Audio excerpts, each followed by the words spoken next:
እንኳን ወደ ዝርዝር ዳሰሳችን በደህና መጣችሁ። ዛሬ የምንመረምረው ርዕስ በጣም ጥልቅ ነው። ስለ መንፈስ ቅዱስ ጥምቀት ነው የምናወራው፣ ግን ከምናስበው በላይ ሰፋ ያለ አንድምታ አለው። በጣም ትክክል። ብዙ ጊዜ ስለ ግል በረከት ብቻ ነው የምናስበው። ነገር ግን ምንጮቹ እንደሚያሳዩት ጉዳዩ ከዚያ የሰፋ ነው። አንድ ሰው በመንፈስ ቅዱስ ሲጠመቅ ከራሱ አልፎ በሰማያዊ ትልቅ ታሪክ ውስጥ ተዋናይ ይሆናል ማለት ነው። በቃ ይሄንን ሐሳብ ይዘን እንጀምር። ያው ብዙ ሰው ጥምቀት ሲባል መጀመሪያ ወደ አእምሮ የሚመጣው መጥምቁ ዮሐንስ ነው።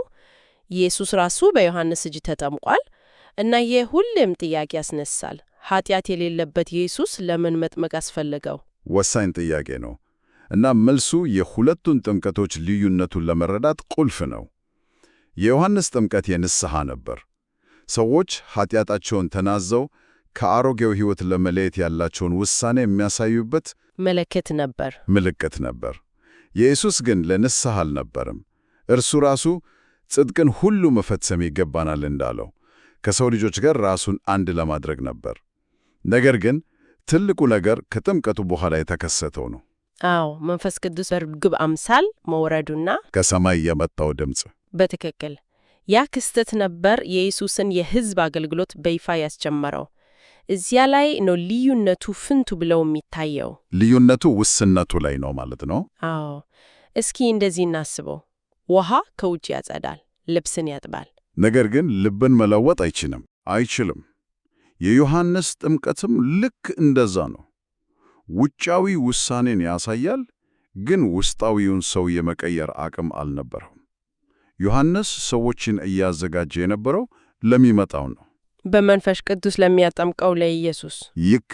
ስለዚህ የውሃ ጥምቀት ለውጥ እፈልጋለሁ ብሎ ማወጅ ነው። የመንፈስ ቅዱስ ጥምቀት ደግሞ ያንን ለውጥ የሚያመጣውን ኃይል መቀበል ነው።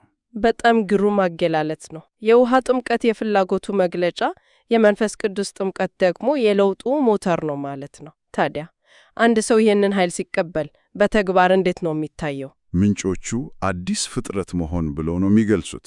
እና ይሄ ማለት የታደሰ አሮጌ ማንነት ሳይሆን ከባዶ እንደ አዲስ መፈጠር ማለት ነው። ከክርስቶስ ጋር መተባበር የሚለው ሐሳብም አለ። እሱ ትንሽ ከበድ ይላል። በተግባር ምን ማለት ነው? እሺ፣ በቀላል ምሳሌ እንየው። አንድ ኮምፒውተር በቫይረስ የተጠቃና ጊዜው ያለፈበት ኦፕሬቲንግ ሲስተም እንዳለው እናስብ። ምንም ያህል ብናጸዳው ዋናው ችግር ስሪቱ ራሱ ነው። የመንፈስ ቅዱስ ጥምቀት በቃ አሮጌውን ለኃጢአት የተገዛውን ማንነት አጥፍቶ አዲስ በክርስቶስ ሕይወት የሚመራ ኦፕሬቲንግ ሲስተም እንደመጫን ነው። ስለዚህ የሕይወት ዓላማው ራሱ ይቀየራል ማለት ነው ሙሉ በሙሉ። ከዚህ በፊት ለራሱ ይኖር የነበረ ሰው አሁን የሚኖረው ለክርስቶስ ይሆናል። ጥሩ። ግን ይህ ለውጥ በቅጽበት ነው የሚሆነው ወይስ ሂደት ነው? ምክንያቱም ብዙ አማኞች ከኃጢአት ጋር በየቀኑ ይታገላሉ። ይህ አዲስ ፍጥረት የመሆን ሐሳብ ከዕለት ተዕለት ትግል ጋር እንዴት ይታረቃል? በጣም ጥሩ ጥያቄ ነው። ምንጮቹ ሁለቱንም ያሳያሉ። አዲስ ፍጥረት መሆን በሕግ ደረጃ በቅጽበት የሚፈጸም የማንነት ለውጥ ነው። በእግዚአብሔር ፊት ያለው ማንነታችን ልክ እሱ በቅጽበት ይቀየራል። ነገር ግን ያንን አዲስ ማንነት በተግባር መኖር የዕለት ተዕለት ሂደት ነው። ልክ አንድ ሕፃን ሲወለድ ሙሉ ሰው እንደሆነው ግን ማደግ አለበት። ማደግ፣ መራመድ፣ መናገር ጊዜ ይወስድበታል። አማኙም እንደዛው ነው። ትግሉ ያለው በአዲሱ ማንነትና በቀድሞ ሥጋዊ ልማድ መካከል ነው። የመንፈስ ቅዱስ ኃይል የሚረዳን እዚህ ትግል ላይ ነው ማለት ነው። በትክክል። እዚህ ጋር እኔን ሁሌም ግራም ያጋባኝ ነጥብ የሚመጣው ኢየሱስ ከመጸነሱ ጀምሮ በመንፈስ ቅዱስ የተሞላ ነበር። ታዲያ ኃጢአትን ያሸነፈው በአምላክነቱ ነው ወይስ በመንፈስ ቅዱስ በተሞላ ሰውነቱ? እርሱ ያሸነፈው በአምላክነቱ ከሆነ እኛን እንደኔ ሁኑ ማለቱ ፍትሐዊ አይመስልም። አሁን የውይይታችን እምብርት ላይ ደርሰናል እና ትንታኔዎቹ አበክረው የሚሉት ነገር ቢኖር ኢየሱስ ኃጢአትን ያሸነፈው በአምላካዊ ኃይሉ ብቻ አይደለም፣ ሙሉ በሙሉ ሰው ሆኖ በመንፈስ ቅዱስ ኃይል በመደገፍ ነው። በነገር ሁሉ እንደኛ የተፈተነ ነገር ግን ኃጢአት የለበት እንደሚለው የዚህ ስነ መለኮታዊ አንድምታው ምንድን ነው? ለምንድን ነው ይሄ ልዩነት በጣም አስፈላጊው ነው?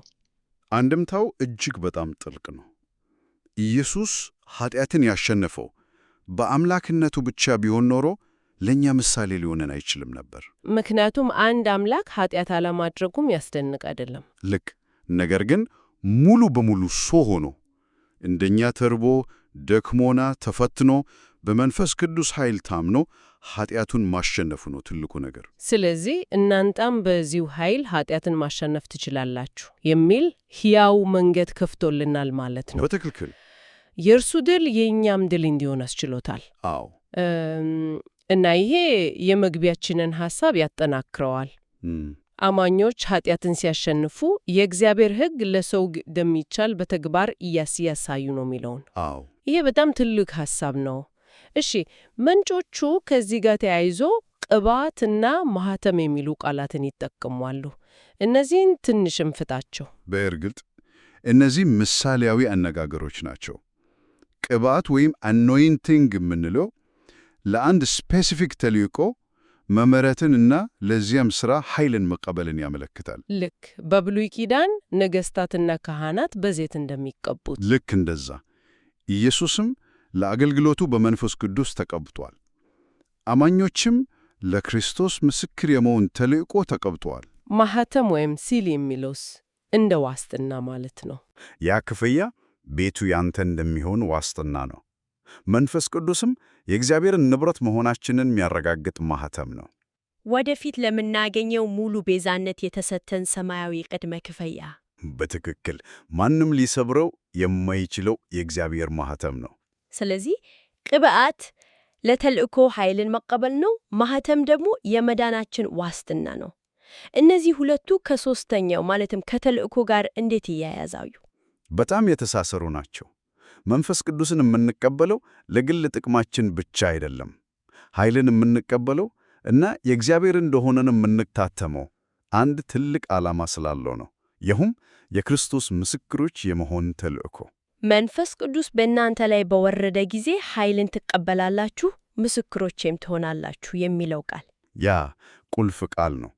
ስለዚህ እነዚህ ሦስቱ የአንድ ሳንቲም ገጽታዎች ናቸው። ኃይሉ፣ ባለቤትነቱና ዓላማው አብረው ይመጣሉ። ግልጽ ነው።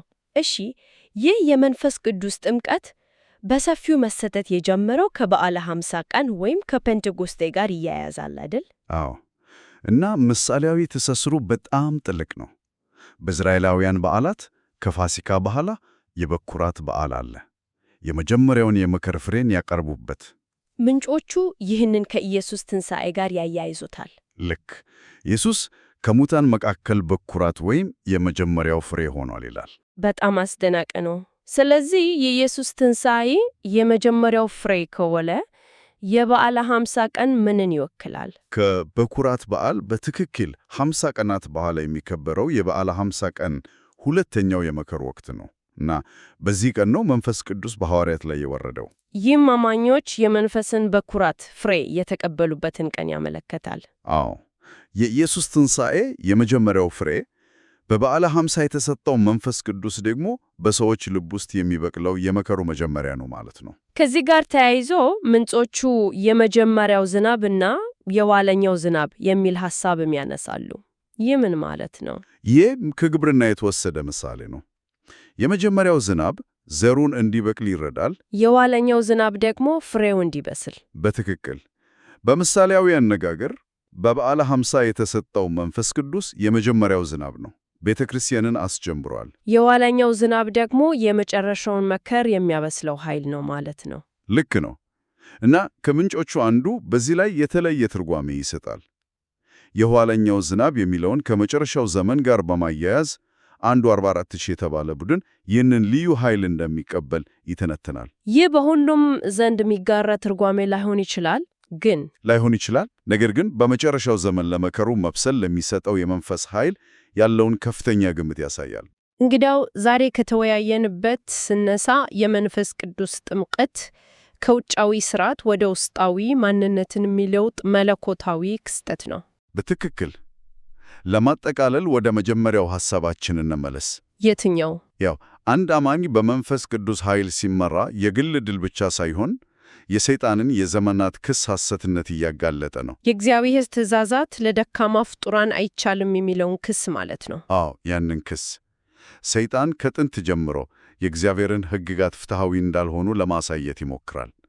ነገር ግን አንድ ተራ ሰው በመንፈስ ቅዱስ ኃይል ታምኖ ትእዛዛቱን ሲጠብቅና የክርስቶስን ባሕሪ ሲያንጸባርቅ አይቻልም የሚለውን የሰይጣንን ክርክር በተግባር ውድቅ እያደረገ ነው።